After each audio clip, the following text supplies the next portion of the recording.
So student, আজি তোমালোকৰ কাৰণে লৈ আহিছো center of mass of a rod of uniform density. Center of mass কি বস্তু তোমালোকক ভালদৰে কনসেপ্টটো ক্লিয়াৰ কৰাই দিম আজি। Center of mass পেন লৈছো, এটো center of mass কোনখিনি হ'ব, যিখিনি মানে গোটেইখিনি ভৰ কন্ট্ৰোল কৰিব পাৰিব সেইখিনি center of mass। এতিয়া এই পেনটো center of mass কোনখিনি ইয়াতে হ'ব, যেতিয়া এই পেনৰ এইটো লগাই দিম তেতিয়া center of mass কোনখিনি হ'ব এইখিনি, কাৰণ এতিয়া গোটেইখিনি ঘনত্ব একে নহয়, ইয়াতে ঘনত্ব বেছি, এইখিনিত ঘনত্ব কম, সেইখিনি এতিয়া আমি ওলাবলৈ গৈ আছো। তো স্টুডেন্ট তোমালোকে এইটো এটা ৰড লৈছো, ইয়াৰ চেণ্টাৰ অফ মাছ কোনখিনিত হ'ব সেইখিনি উলিয়াব লাগিব। উলিয়াবলৈ ল'লে ফাৰ্ষ্টত স্লাইড অংশ ল'ব লাগিব, কোনখিনি চেণ্টাৰ অফ মাছ হ'ব আমিতো গম নাপাওঁ। চ' এইখিনি thickness D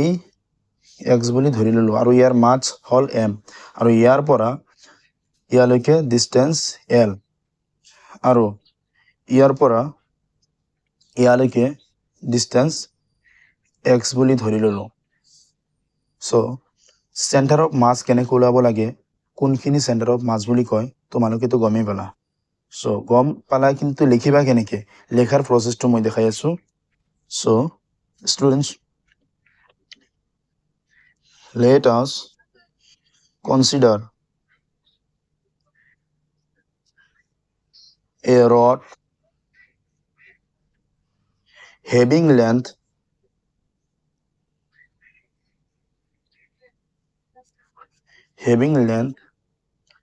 capital L, mass capital M। এই ৰডটো লেন্থ L বুলি ধৰি লৈছো আৰু গোটেইখিনিৰ মাছ কেপিটেল M। চ' এৰিয়া কি কালি of cross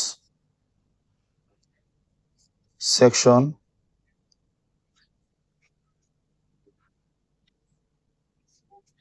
A and of uniform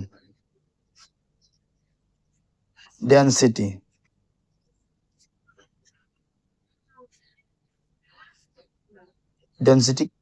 ঘনত্ব ৰোৰে বুজোৱা হয়।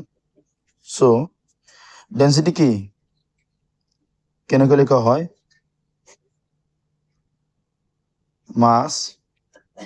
তলত কি হ'ব আয়তন, কেনেকুৱা হ'ব, এ কালি ইনটু উচ্চতা বা দৈৰ্ঘ্য। চ' মাছ হ'ব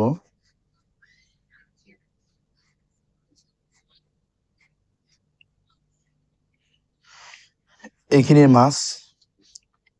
এইটো হ'ল। তো ইয়াৰ পিছত কেনেকৈ লিখিবা, let us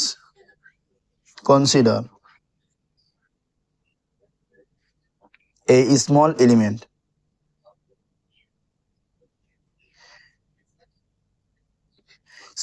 কোনখিনি কথা, এইখিনি কথা কোৱা হৈছে, of that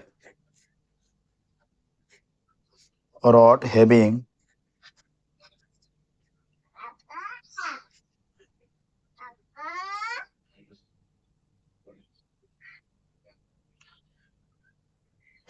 length কি হ'ব, লেন্থ কি হ'ব dx at a distance কিমান হ'ব, ইয়াৰ পৰা ইয়ালৈকে x distance x from 1 inch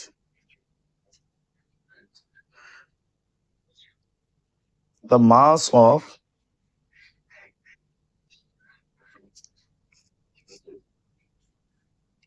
that element will be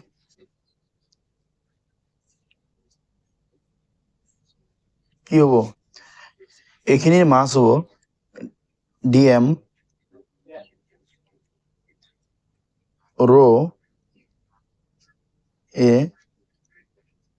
dx dx কি হলো হল ইয়াৰ পৰা চোৱা তোমালোক ষ্টুডেন্ট rho a ঠিকই আছে l টো কিহৰ ইয়াৰ পৰা ইয়ালৈকে l দৈৰ্ঘ্য ডিসটেন্স কিন্তু ইয়াতে কোনখিনি হ'ব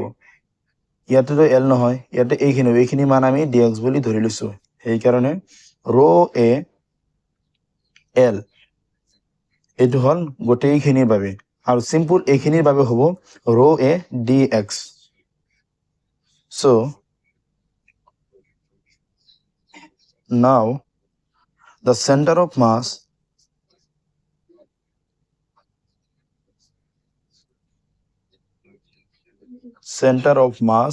of that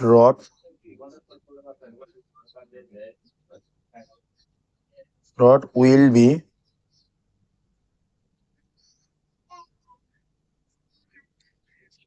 RCM মানে কি center of mass ফর্মুলাটা কি আছিল integration x d m by integration dm so PS hack next page লিখো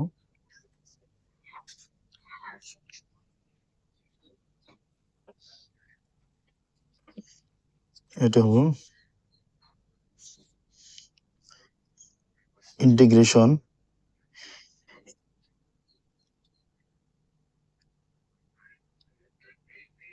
x তো ঠিকই আছে dm কোনখিনি dm মানে কি বলো dm মানে rho a dx so এটা হলো rho capital A dx আর ইয়াতে হবো ইন্টিগ্রেশন dm মানে এইখিনি rho a dx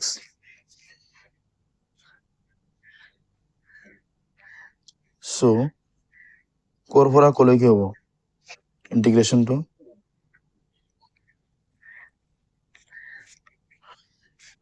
ইন্টিগ্ৰেশন কৰাৰ লগে লগে এটো কনস্ট্যান্টটো বাহিৰলৈ ওলাই যাব ইয়াতে rho a constant ইয়াতে rho a constant বাহিৰলৈ ওলাই আহিল ইন্টিগ্ৰেশন ইয়াতে ইন্টিগ্ৰেশন কি হল ইয়াতে ৰৈ গল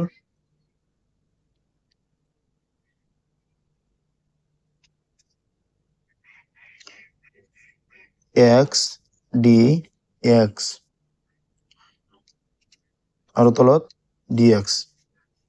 so ইন্টিগ্ৰেশন কোৰ পৰা কলৈকে হ'ব a point to 0 initial a point to 0 ধৰিলে ইয়াত কি হ'ব l l 0 পৰা l লৈকে 0 পৰা l লৈকে এটো ক্যান্সেল হ'ব এতে কেনেকৈ হ'ব ইন্টিগ্রেশন তো তোমালোকে কৰা জানাই তোমালোকে x²/2 লিমিট 0 পৰা l ইয়াতে হ'ব x 0 পৰা l so ইয়াৰ পিছত কেনেকৈ হ'ব